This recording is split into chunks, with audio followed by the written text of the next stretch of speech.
Sinem'in mutfağına hoş geldiniz. Bugün sizlerle tutmaç çorbası tarifimi paylaşmak istiyorum. Çok pratik hazırlayabileceğiniz nefis bir çorba tarifi. Yeni tariflerimden haberdar olabilmek için kanalıma abone olup zili tıklayıp bildirimleri açmayı unutmayınız.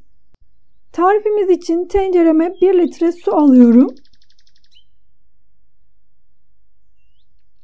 1 çay bardağı haşlanmış yeşil mercimek ekliyorum.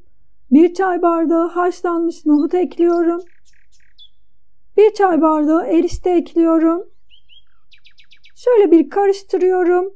Erişteler yumuşayana kadar pişmeye bırakıyorum. Kaynamaya başladı. Ara sıra karıştırıyorum.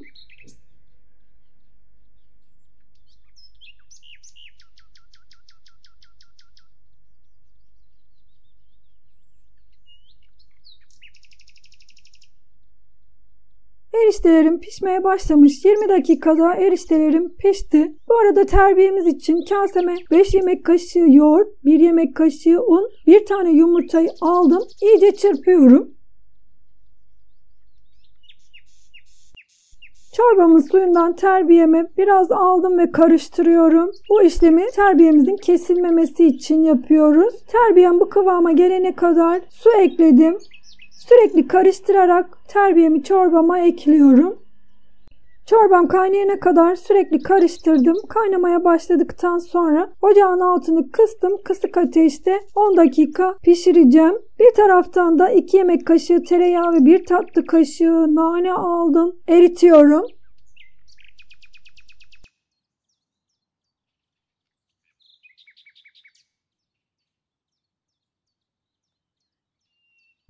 Çorbam 10 dakikadır pişti. Tuzunu ekledim.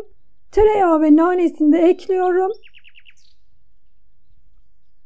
Çorbamız hazır.